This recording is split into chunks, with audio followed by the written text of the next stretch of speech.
order at 6:31. I would like to recognize our favorite public person, Steve Lembke. Having done that, I will now dispense with rules of procedure again, and ask if there are new additions to the, or any additions to the agenda, because they would be new. I have one new addition, and that will be in the communications section. It is a notice from the Planning Commission in their energy meeting that will be coming up that they had postponed previously. Okay. And then we also have a little bit of updates on highway stuff and select board workshops. Are there changes to the agenda order? Nope. So with regard to the approval of the minutes of the previous 3 meetings, we have to table the approval of the minutes of the 27th of February, because Gordon, Gabby, and I all need to be here in order to approve them. I thought they were approved, we just hadn't signed them. We didn't sign them because we had 2 changes to make, Okay. and then we had to Edits table that them were- last Okay. time. Because you were absent, and now Gordon is absent. We will also table the approval of minutes for the 27th of March, because Gabby wasn't here then, and we need Gordon or Richard here. Because just Miranda and I can't do that, and or Richard. So, you all did read the minutes of the meeting for March 13th? And these were the ones. Hang on! Steve has something to say. Well, if you read the comments, it says in the comments that Gabby was elected co-chair, and I'm gonna say again, Oh, we fixed it. We fixed those based So off of your it's- comments from the it's last time. it's actually fixed in Did you whatever, review them? no, it's whatever date it is, just so that it doesn't, Yes. That was the 13th, it's okay, fixed. that's So great. there were actually Can I two, see? there were 2 edits to the minutes for that specific day. One was at request of you, and another was at Gabby's request, and so both of those were amended in there. Thank you. So these were our first meeting as the newly convened select board. Okay, so is it appropriate for us to have a motion? I would for- entertain a motion to approve the minutes Yes, of the well, 13th. I'll make a very entertaining motion, that we accept the minutes as written. Thank you. Gabby, you second? All in favor? Aye. Aye. Okay, you can start signing while you're there. There's a pen behind your, Oh, great. excuse me, my voice. The new business. So we have an annual review of the capital improvement plan, which you're gonna, It's going to be tabled for the time being because I did not have enough time in the past week to finish it. we're not gonna have our annual review of the capital improvement plan, but I would encourage people to go look at the capital program policy that the town has on the website, and Oh, yes, I've read that. and also to remember that we passed a plan as a select board in October of 2015 that we should probably all be looking at as well while Peter gets us ready for us for the next meeting. Yes. You sure you didn't want to just move us right along? What? The second item under new business is the annual review of ordinances and policies, which is also a timely thing. So I went through and looked at legislation that has come down from the state within the past year, as well as recommendations from VLCT. The town's dog ordinance should be updated. I believe our most recent edition is from 2007, and in 2016, VLCT made some adjustments and recommendations to that, and I was going to put those together and present those to the board for review. So the biggest changes that I saw in there were particularly around definitions of certain terms that we already have within our current ordinance that are not clarified within our ordinance. if that This makes is sense. about dogs or other things? This is about dogs. Okay. So primarily definition of terms within the ordinance? That's some of the biggest changes. There was a couple other minor ones, which I will present to you guys at a later time. Sure. So basically, the terms are defined within the ordinance rather than just referencing the statute. That's correct. Exactly. Thank you for that clarification. Similarly, our telecommunications facilities ordinance does need some, it was last updated in 2007. That being said, based off what I have read in current legislation that is moving forward in the state around this specific topic, I think that we should wait on updating it to see if this legislation is passed, because if that happens, it will require us to update it at that point in time. Or to consider whether Or it consider fits, because this is, what was the date of this? Whoa, it's a long, it's a very long ordinance. sorry. There, 1999? yes. All right, I'm wondering if it might need a complete review before we even consider whether, to see whether it's at all relevant. Yep. It's almost 20 years old. It is, and VLCT, they have an update from 2015 to that type of ordinance as well. Like I said, there's at least 3 new bills in the State House currently that are very specifically relate to that ordinance. It's a different world since then. Yeah, hugely. And then there's the highway and traffic ordinances, which are currently in process. And I don't know if you have anything you want to add to it, Gabby, but she and I are gonna sit down and finish those up. I see the traffic ordinance we can put on for next agenda. Okay. Highway ordinance is gonna be a little bigger. Okay. Do we need to redo the highway one? Okay. Yep.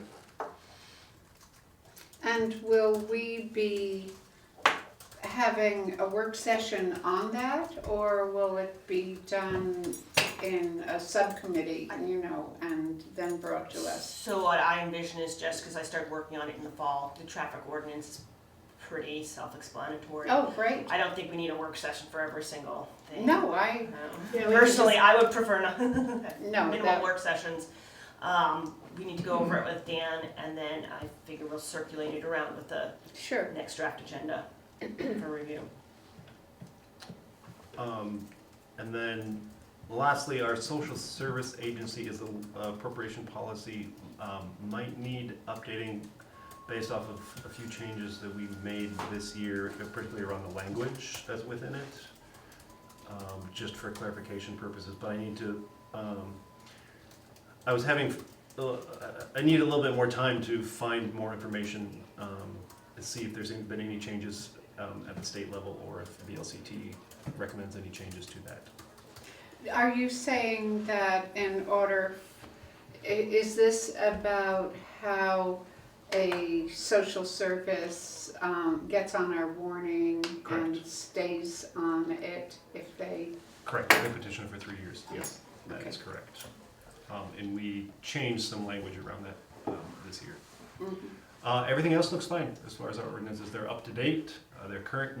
Many of them were redone in 2015, and some were done last year. So I think it looks fine. Yes? I'll ask my question when you finish. I don't know if I'll go into the details, but I did, in looking at our ordinances, I did note several, let's see, 7 pieces of legislation that are currently before the state legislature. I have no clue if they'll get passed, but they may impact some of our ordinances if they do. Right. Can I add to our review? I'd like to review the rules of procedure. Oh, yep. Just only because of, I think Richard and I both went to the TOEC conference, and it was one of the sessions we went to was actually on meetings, and I think it was really a good reminder about streamlining meetings and how to run good meetings, and I just want to make sure that everything Be good. that we thought about, and that was sort of reminded to us is captured. Terrific. It was actually a very good meeting. That was, those were done last year, so. Peter It's was there okay, too. it's So okay. that's good. I think it would be good because they're pretty new, but it would be good to check and make sure that we're okay. Also, at the TOEC meeting, there was a session or two on social media. Did anybody go to those? I did not see I one didn't think on, there was on social media. nope, I did not see one on social There media. I was thought there was one one on at Brandon social went to. media that I went to, you know, especially in relation to open meeting laws and social media, and trying to make nice in the old-fashioned way, like clear and keen as a blade, you know, distinctions between private opinion and select board involvement in any social media. And so we could say more about that when we have a bit more time, if anybody in this group is active on social media. So the reason I'm asking about that is we had as a goal to revise our social media policy last year, and I have not, I believe that Peter and Gabby. No, it's to create We a don't social. have a social We media have a policy. draft, yeah, and it was to like figure out whether we were gonna create one or not, and then I understand that you and Peter had a conversation and decided that, Had we nothing should to do avoid with that me. subject. I thought that it wasn't pertinent until and unless the select board decided to get into social media. but then. You mean I just- officially? Yes, Like if we officially. were gonna have a Facebook page, for example, because everything else was captured in the employee handbook. And I think it should be pretty clear anyway when you're talking as a select, you know, unless the select board's discussed it in public, that you are speaking on behalf of yourself. And the implication otherwise is a violation of open meeting law. So in my personal opinion, unless the town decides to get into social media, either the employee handbook or the open meeting law policy for us sort of captures what we need at this time. That I think if you want to bring it to discussion, that's fine too. I didn't have any decision-making power. No, I was wondering about, like, if I post on Front Porch Forum that there's a workshop, or there's a, an education seminar in energy or something like that. I can do it as a citizen, or I can do it as the chair of the select board. I have both things You up should there. do Like, it as a chair of the citizen select board, I unless- do, remember there's town meeting day, come and vote, stuff like that, just because I want to. Do it. I would say you do personally unless it's discussed and agreed upon by the group. I thought, well, we don't have to discuss it now, but one of the things that I took away from our hour-long workshop on open meeting laws was that a select board member could offer like logistical information, like there's going to be a meeting, you know, and I didn't see any conflict with Sheila as chair of the select board saying there's going to be a work session. We're not saying that the select board endorses it. Anyway, we're trying to have a succinct meeting, so I don't really have a dog in this. I think it's a good thing to bring up at the open meeting law Yeah. workshop. That's a great idea. I probably won't be able to go to that, but I have my PowerPoint from Yeah. that I can probably dig out and share. You sent, that's the one, oh, you have another? No, I sent everything forward to Peter, so Okay.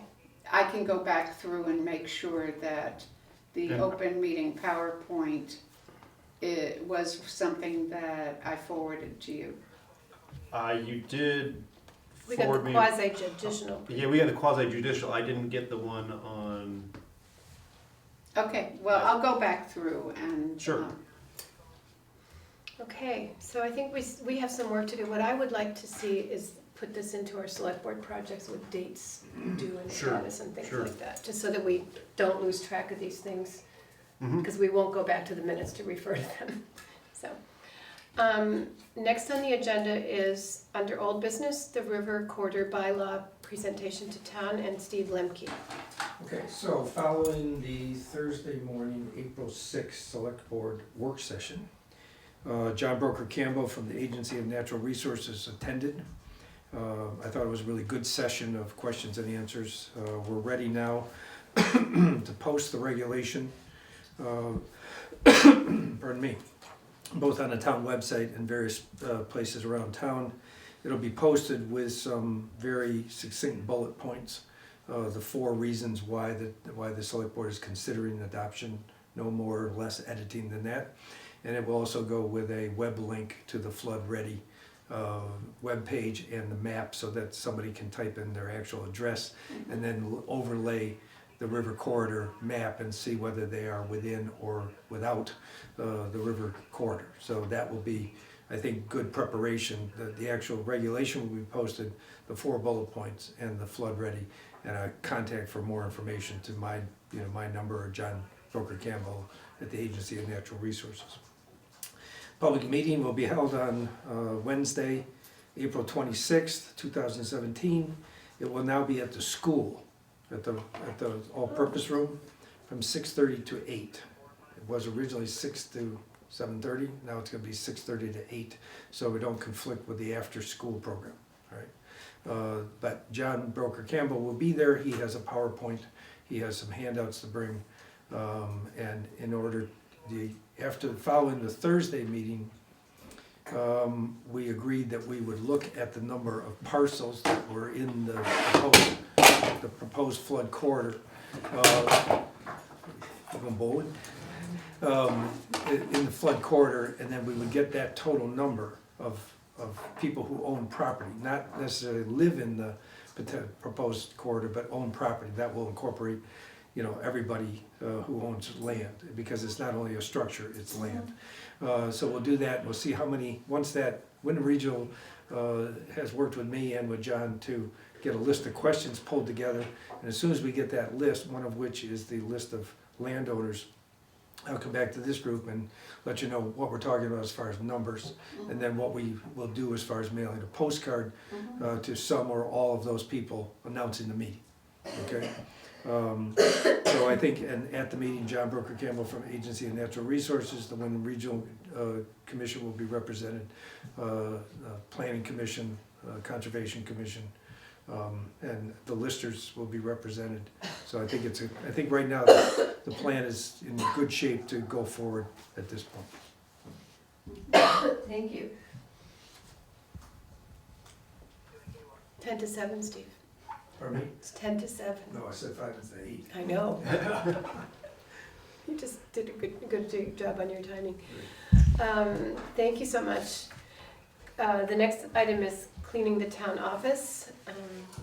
So, yeah, we had discussed this previously about potentially hiring Leah Moore to clean the town office. She currently cleans the library. So Penny put together a job description that would cover the various aspects of that. At the moment, based off of the work that she and Pete have done around here, she estimates 1.5 hours a week, which will actually end up being 3 hours every other week, is most likely the way it would work out, at $12 an hour to come clean and do their odds and ends. And in the wintertime, that would also include shoveling the front walk. So for spring through autumn, that would equate to approximately $468 for that 26-week period. And in the winter, it's hard to estimate because it really depends on how much snow and ice we have.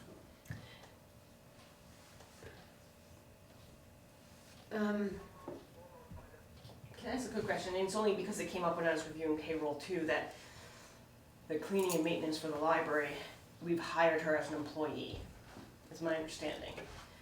I had sort of thought that when we were looking to have somebody clean, I totally think we need to have somebody clean. It should be Penny and Peter's job. But I thought it was gonna be an independent contractor that would have their own insurance. So my concern, I guess, is we're gonna have an impact on our, work insurance. Workman's comp. And do we want to hire somebody for a few hours every other week and have that risk and liability on our insurance? I just sort of assumed that it was an independent contractor, so, which would be my preference. So the number of hours a week is less than, she does not fulfill the employee obligations. So our vulnerability or our liability is workers' comp. Workers' comp. And would would we be able to supply that on a 1099? I can't even remember. She wouldn't be she's an employee. Right now, from what I understand, she's doing a payroll and she is an employee of the town. Which means we pay, what? What do we pay her in overhead? She doesn't get benefits from us as an employee. No. No, My she- This question is, wouldn't do you want increase her hours to make her eligible to the extent that she would be eligible for benefits. I assume not. I mean, So No, are we, it would not. so is the concern our of workers' comp? Yeah, that's my main concern. And whether And we want to Penny have hasn't people- estimated that, right?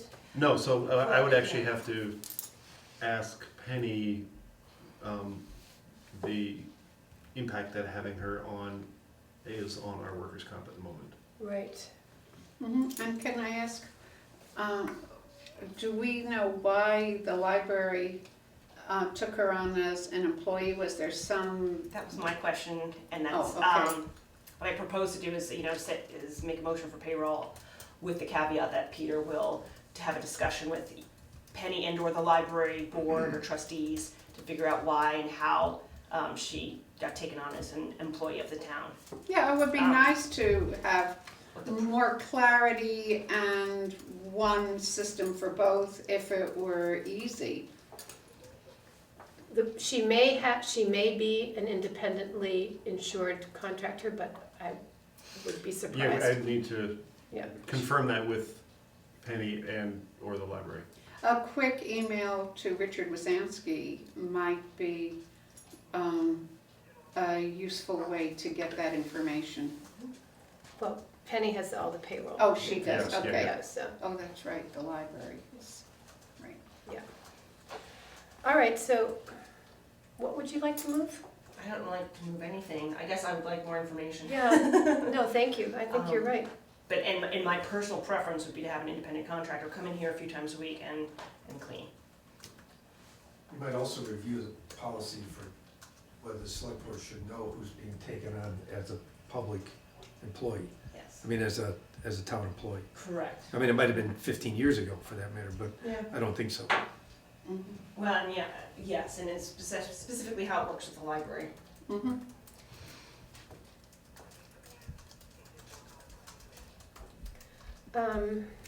So that means that she can't start cleaning until we figure this out? Correct. We could all come and sweep. So I will look into that and report back to you guys. Mhm. Would that, excuse me, would that have to wait until the next meeting, or can it be Yeah, because you guys, clarified?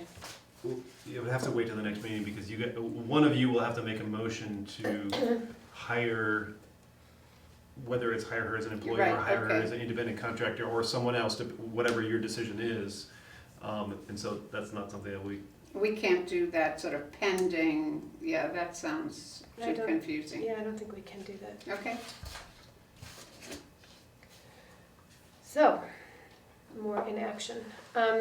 Vermont State Police, considering a contract with the Vermont State Police versus Windham County Sheriff's Department. Excuse me. So, earlier this year, we had both entities come and give us presentations, giving us further information about the contracts, the proposed contracts for the upcoming fiscal year, as well as both Lieutenant French and Sheriff Clark both gave us information on crime and traffic statistics during the past 3 years. So, pardon me for the boring nature of the data I'm going to spew out at you in a moment. But so at the moment, the proposed contract for Windham County Sheriff's Department is $51 an hour at 8 hours a month. Their total maximum annual charge depends on the number of hours that they work for us during the year. That is their proposal, not the contract. That is correct. Okay, That is their proposal. say that again? It's currently, the proposed contract is $51 an hour at 8 hours a month. Mm-hmm. However, if there is, for example, hypothetically speaking, if there is an incident in town that they respond to, it could be an extended traffic check that takes more time, or if they happen to be in the community at the time and respond to a 911 call, those hours would affect our monthly amount. And so if we wished for them to continue with the 8 hours a month traffic, that would be in addition to, their other call. Anything extra would be in addition to their regular 8 hour? That's correct. Okay. And we have no way of knowing how much that would be? I Correct. think in general, it wasn't more than 8 hours when we had the contract with them in the fiscal year ending 2016. That's correct. But we don't know what would happen. Correct. So the total for the year would be? Well, tentatively, hold on, I forgot to calculate that number. If you bear with me a moment, I will get a calculator. $4,896. Thank you, Steve. Yay!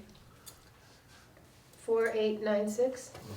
All right, so one of the questions that had come up from a previous board member is whether or not Windham County Sheriff's Department will respond to other non-traffic related calls while they are doing traffic patrol in Guilford, and the answer is yes.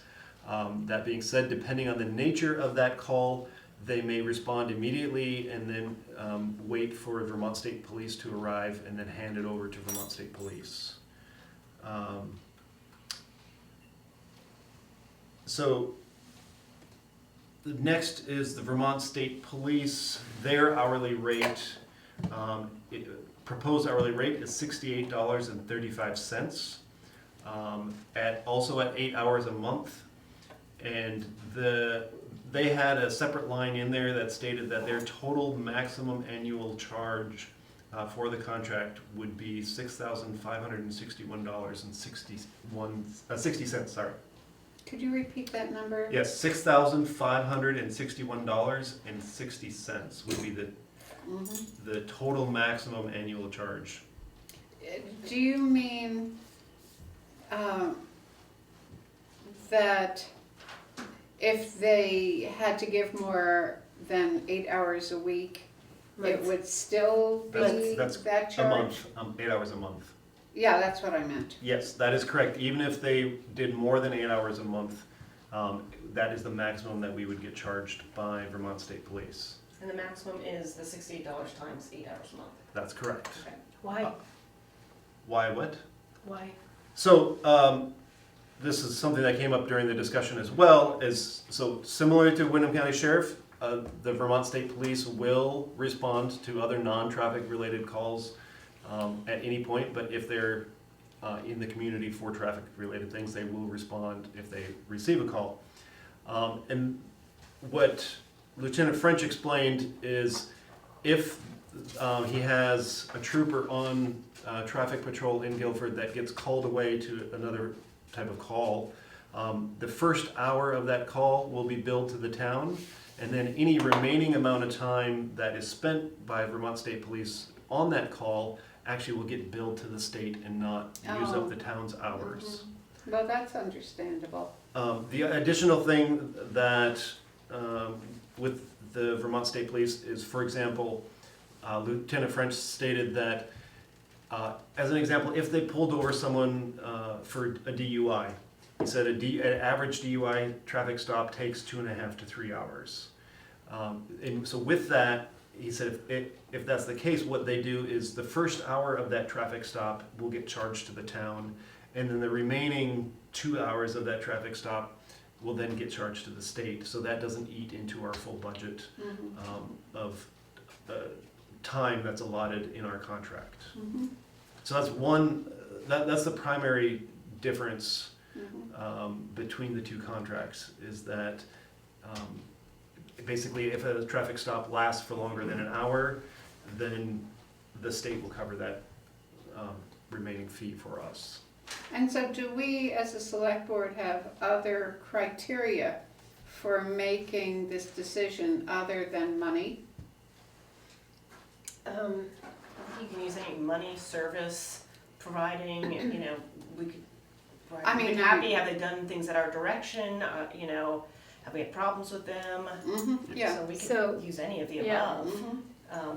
contextually to Mhm. make that decision. Can I ask, I didn't see any are these proposed, are these just discussion points, or do we have proposed contracts? We actually have contracts that, they had been presented back in January, I presented them to the board.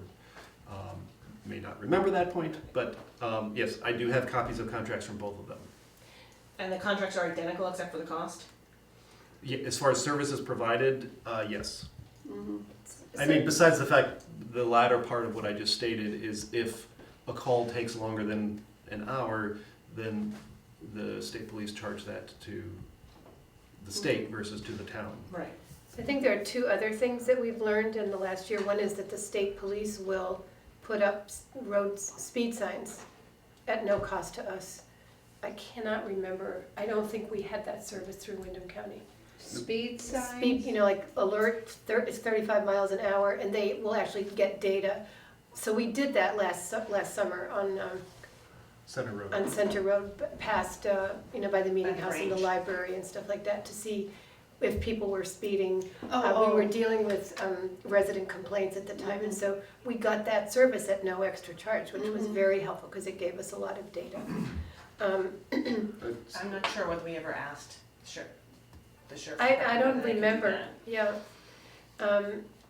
And so that's what I said before, I don't remember if Yeah, it like, was. no, just in all fairness, I'm not sure where, the Vermont State Police did provide that service at our request, and we're very, Mhm.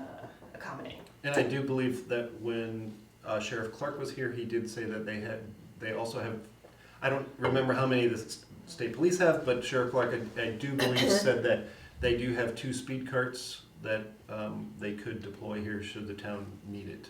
I don't remember that, I don't remember him saying that, but.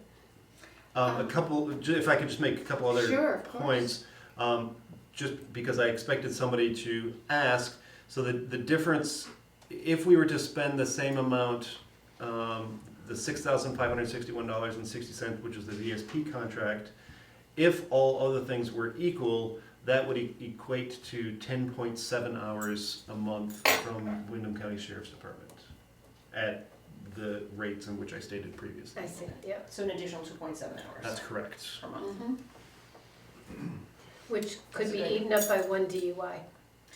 Well, and that's and that's why I sort of was, I asked, I think it was Chief Clark, Keith Clark? That's correct. Yeah, sort of, we've been, no complaints about either Mhm. organization services. How do we choose? And I think what came out of it was that their hands are tied. That's what I took from it. Their hands are tied. If they get a burglary or something, and it takes 3 hours, it takes them 3 hours. They can't turn off their clock. The Of Vermont course. State Police can. So in the Then end, we wait a might end second, up, it the Vermont could State Police they can turn off their the clock. clock billing the town. Oh, billing the town, okay. Yes. Now Sorry. So my personal opinion is that even if we could get another 2.7 hours from the Sheriff's Department, that we might actually be getting more if we use the Vermont State Police, depending on the type and nature of calls that were received. Mhm. Well, I'd really like to get myself up to speed, so to speak, by seeing the data. Mhm. I'm very curious about, I guess you can't call it crime, just problems. Well, we do, we have We that. had data, we No, got we data. do I'd have like them. to be part of that, I'd like Yeah, to and know I- what it is. If you wish, I can happily show you that data. And That'd one be of, great. one of the things I was gonna briefly touch on is, both gentlemen did discuss incident reporting within Guilford. The data that they both presented was nearly identical for identical time periods. However, VSP does have a few, their statistics are slightly higher because they respond more frequently to Guilford. Even when Guilford had hired Wyndham County Sheriff's Department as our traffic enforcer, VSP still responded because they are the primary response agency for non-traffic related incidents within Guilford. So, excuse me, so if somebody calls 911 and it's not like an ambulance, that would go through to the state police rather than the sheriff's department? Generally, yes. Okay.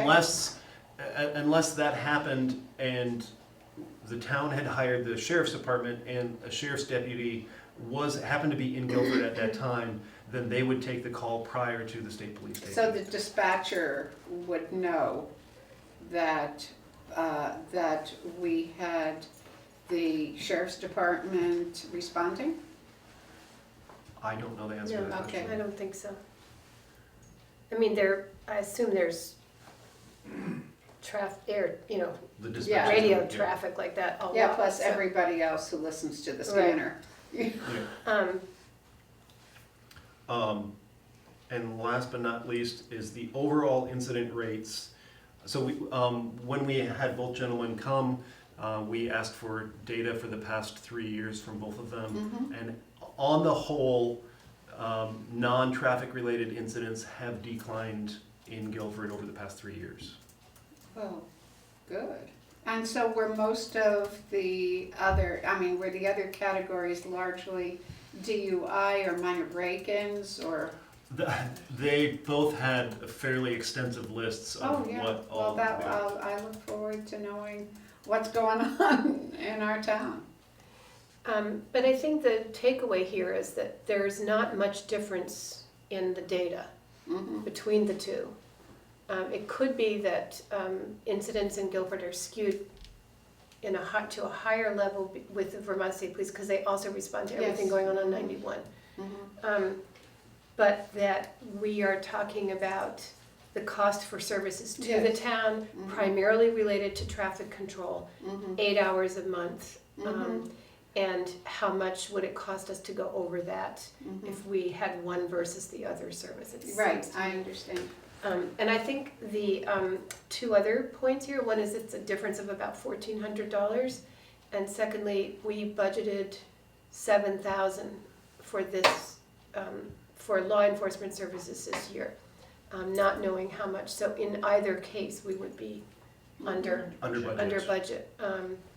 So Mhm. I don't know, do you both feel like we're ready to have a motion to sign one or the other? I'm ready, but I also, You've been through this whole thing. Yeah, no, I mean, and we've also, We've had the spent- opportunity to listen to both. Yeah, and I reps from haven't, organizations. but, I could see, because I haven't had the background, I would trust the other members who were here to, go with the decision. I think you should be, I think you should feel comfortable with your vote. No,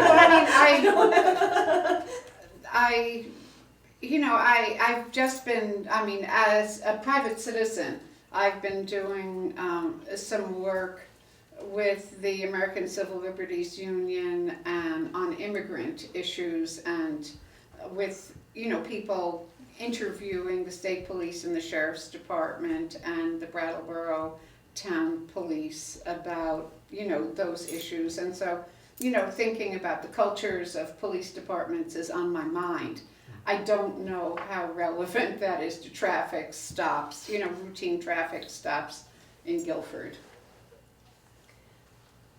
So I would feel second a motion if you wanted to make one. All right, so I'll make a motion to accept Vermont State Police's proposed contract for the next fiscal year.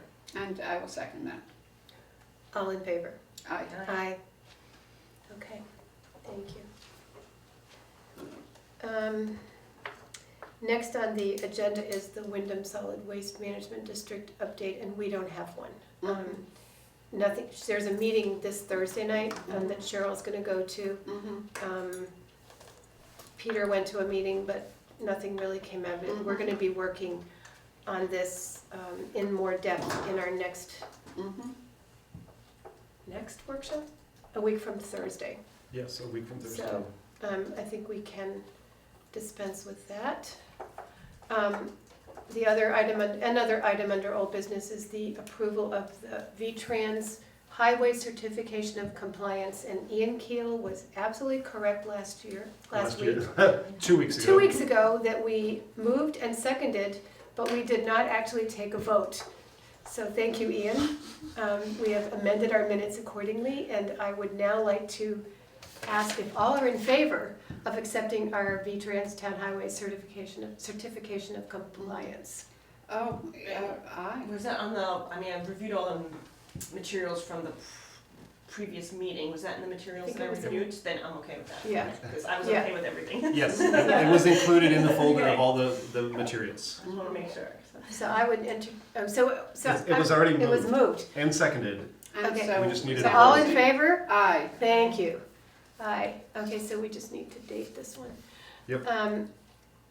Fine, another is the newspaper of record. I don't know what that means. Okay, so we are obligated to produce notices, like we have to warn the town meeting, put the articles in the paper. And if there's some other official business, we choose a newspaper of record. Up until 2016, it was the Brattleboro Reformer. In 2016-17, we chose the Commons. And at that time, we determined that the Commons satisfied the requirements for a paper of record. We just need to make this choice again. And I would say that the Commons regularly reports on Guilford affairs, and the Reformer does not. So it's a weekly paper, and we need to decide if we want to continue with them as our paper of record, or choose or go back to the Reformer.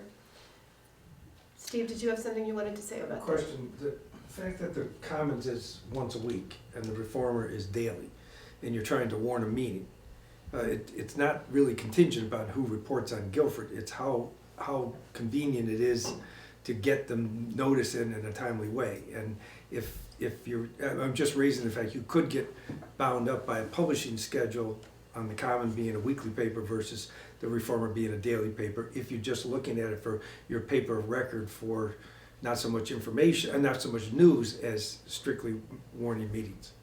We don't actually warn meetings because they're supposed to be posted in town. The Reformer carries information about our meetings as a courtesy. It's not a public warning. And usually if we have like if we were to warn a public forum, we would have plenty of time to do it.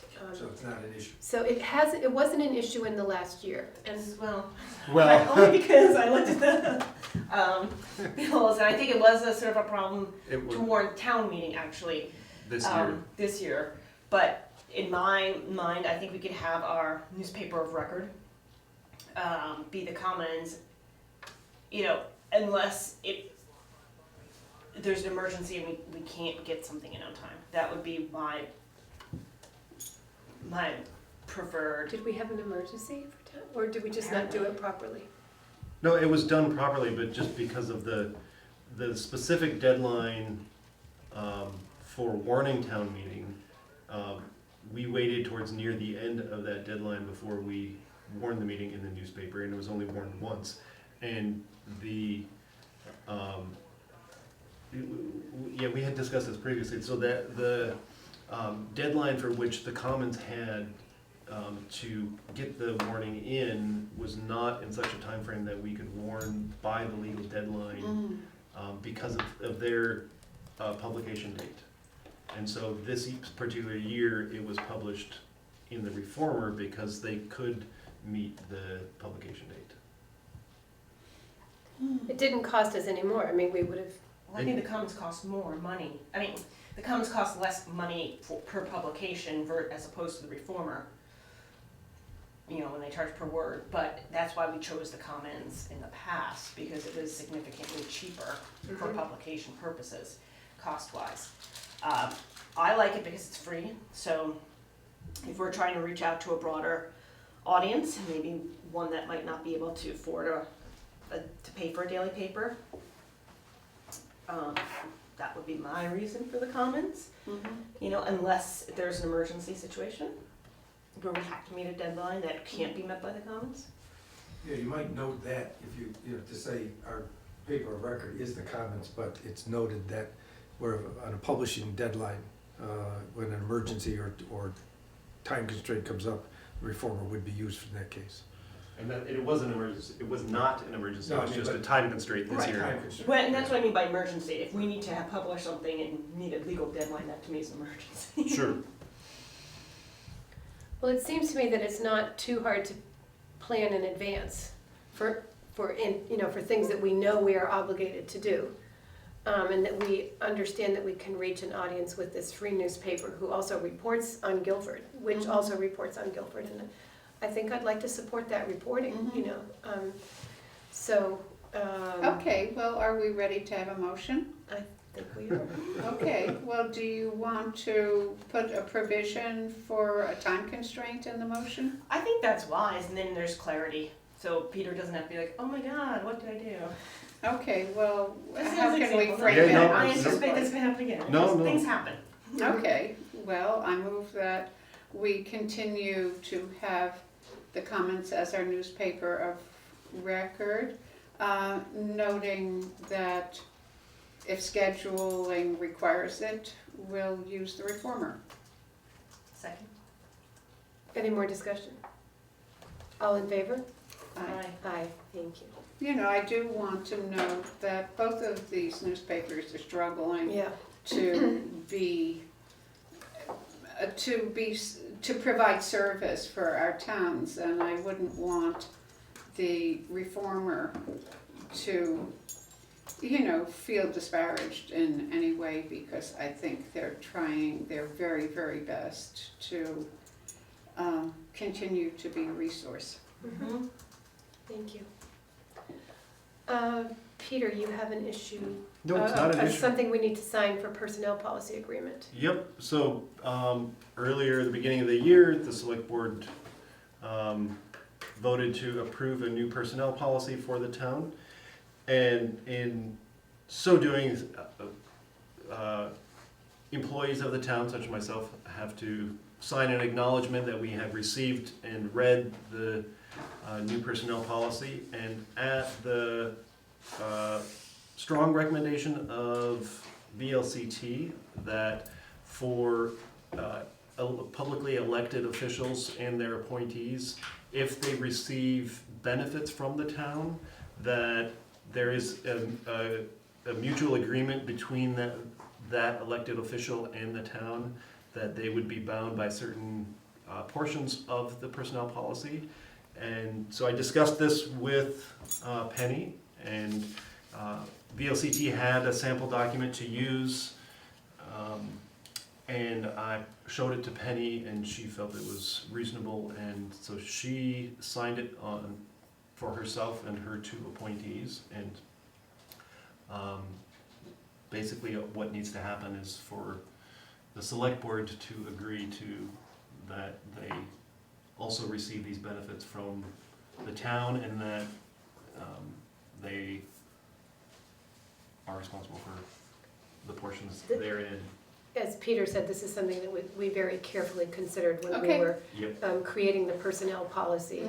It was passed by VLCT. Penny had seen it a number of Fine. times, as had Pete, and not Ellie, I think, but Yeah, she was only here. she was not here at that time. So Yeah. it's nothing that they were not familiar with, this Oh, requirement. It just needs to be acknowledged that the select board has seen and, has reviewed. Do we need to sign on? We do. I Okay, don't think we even need a motion because we've already Okay, passed the very good. policy. It's just that it needs to be signed. terrific.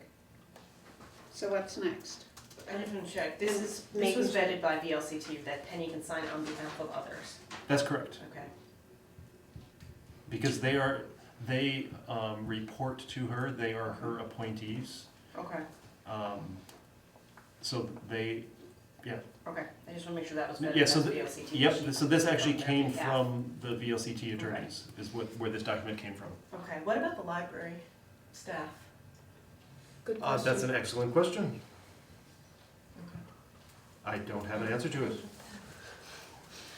I will certainly make a note to inquire about, I don't think they get benefits, but I still think we need. I think they need to do it because Yes. because of the disciplinary policy and termination policy, all Yeah, all I that agree type of with you. situation. I'm giving you a blue I think pen. I think we actually do need a motion. We should have a motion. I mean, we agreed that this was the policy, but to sign this particular contract with Penny, I think we need a motion. Go right ahead. So I'll move that the select board accepts this contract between Penny Marine and the select board concerning certain aspects of the town's personnel policy. I'll second it. Any more discussion? All in favor? Aye. Aye. You went, blue pen, okay. I'm gonna suggest that we table the TOEC update because neither Gordon nor I were there. And I think it would be helpful for us to both hear what you have to say. And Richard's not here to give his feedback as well. Right. So what were you expecting with this? I wasn't gonna say anything except I thought it was a really well done presentation. I mean, what do you want what was the expectation with the agenda, just so I can be prepared? So one of the requests that we make of people who go to the workshops is that they come back with feedback and information about the workshops, that maybe you need to be reading X workshop Okay. presentation, or this was a very important takeaway or something like that. Otherwise, just so that the town's getting value for the money they spend on these. So maybe I could just do something draft-wise and have it circulated with the next minute meetings to That sort of would like be great. streamline the discussion, so it's not, I think if we, 10-minute in presentation. general, I would like to have, the practice has been to have all of the materials that we're gonna be working on in the meeting for review beforehand, so that people are thoroughly versed in the material. And that kind of didn't happen today, but I think we should sort of work towards that, and that would be part of the TOEC update that we need to. What does TOEC stand for? Town Officers Education. Oh, right, okay. Conference, yeah. Okay, so we'll table, and so ask Richard and Me. you, Miranda, you didn't go to that, right? No, I had gone to the earlier one, Brief debriefs. brief debrief. That way we don't waste too much time. Yeah. No, I'm really good with that, Yeah. and I'll do that in the future. I'll write something up and circulate it. In terms of the highway update, Pete Higley is retiring on the 28th, and I think there are a couple people who have put in their applications for his position. There are currently 3, Dan Oh, told me today. good. Including one that I think Katie referred to him. Gordon and I interviewed the finalists that Danny brought to our attention last time, and I didn't know if you all wanted us to do that or if somebody else wanted to volunteer. Jeepers, if you want to do it, I mean, I think it would be cool to meet them, but I certainly trust your judgment. Well, we can invite you to so far there hasn't been any invitation. Danny hasn't told us that there's There's any. one pending for Friday. Okay. And is this is really a formality because he's vetted these people? I mean, do you actually ask people questions? Yes. Yeah. Ah, Yeah. okay. I don't think it's a formality, I think It's it's not. a, No, it's part of so if you go through the personnel policy, you will see, we have a recruitment policy. It's not part of the personnel policy, it's a recruitment process, which we can share, but it is, you have to have a job description, you have to have comparisons, you have to have other people interview, you have to check references. and Okay. background. So it's a pretty codified procedure now that we try to adhere to. And then there's the performance reviews before they're acknowledged as regular full-time employees. so I would just, on a side note, my recollection is that there is no policy that was approved by the select board. I think it's a procedure or process that's been followed, but if, just want to put it out there that it's not been, codified or, approved by the entire select board. And do you think it should be, or, I mean, I'm just think if curious we- about your opinion. I just think that if we want to, say we have to do these things, that it should be a policy, so that everybody knows what it is. There's no allegations that they did it for one person but not the other. That's what we tried to do. We actually tried to put it in the personnel policies and they told us to take it out because it's not a personnel policy, it's a Oh, procedure. a procedure. So then we've created a procedure, but I don't think, which we expect the hiring people, so the select board, Danny, listers, well, that's the select board again. And in this case, since we have library staff on, maybe library staff too, to adhere to this procedure. I see. It's kind of like a budget procedure in a way, you know, it's not, I mean, we have, I think the problem is we can't expect people to adhere to it if it's not something that we've put forth as the board. Okay, well, That's just I mean, what- I I think we feel should as just- if, yeah.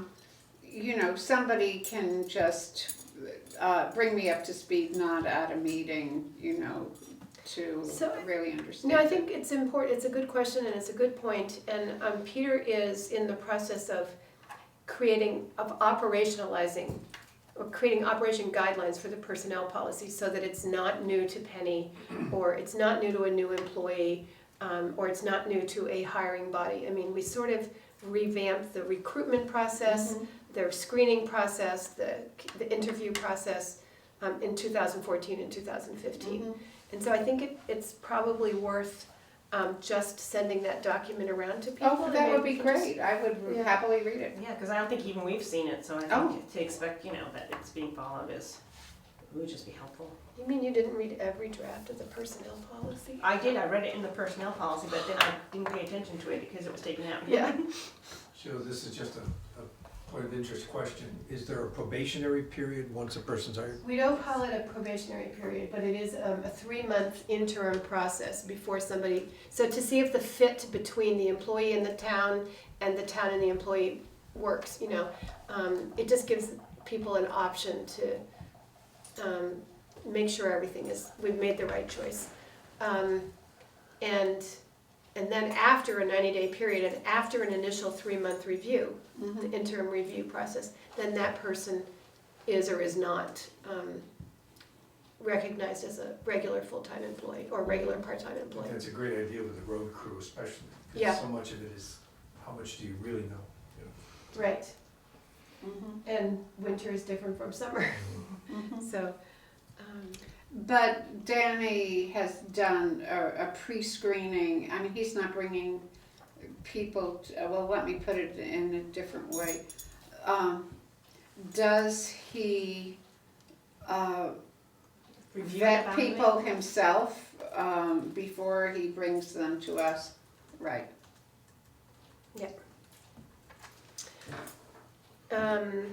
a reminder about our select board workshops, we have one on Thursday morning, the 20th.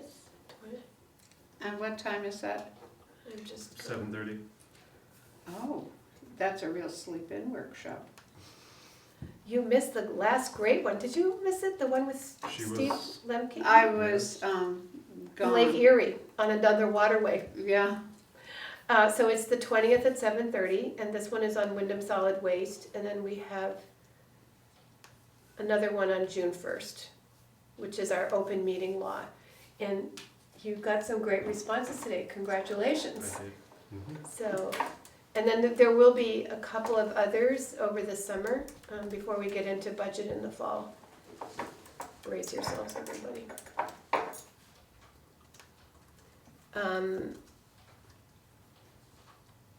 The other thing is that I noticed that there were 2 line items over budget in our general year-to-date budget status.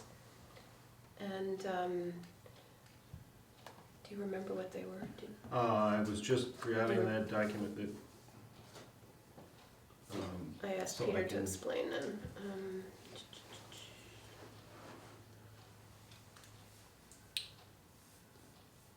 Oh, I got it. Okay. Okay, so, office equipment was over budget because we got a right. digital whiteboard for the, Emergency Emergency Operations Operations Center, for which we will get reimbursed, which we need to do, we need to make sure, I know we're gonna put that reimbursement, it has to come in before July 1st. Yes, that is correct. Okay, and then we'll be back to being $1,000 under budget.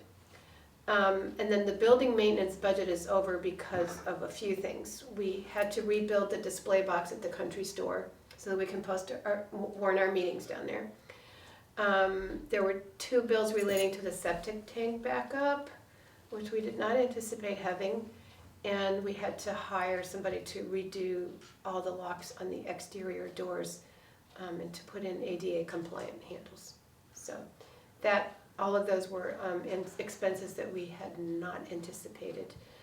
The door locks we might be able to put under capital, no, it's not big enough. I was gonna say capital No, it's not, improvements, no. it was not a big enough amount to get on. Yeah, okay. So they're not substantial dollar amounts, but they were the only two things that were over budget, so. Where will Steve, the cleaning come from? there's enough money in that budget to cover the payroll, but I don't know about the overhead. So that's gonna make a little bit of a different equation.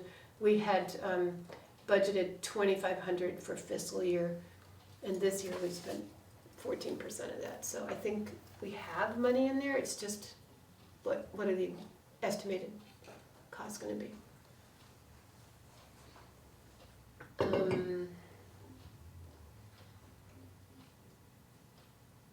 Dan Zambreski is not here to give us our general update, but maybe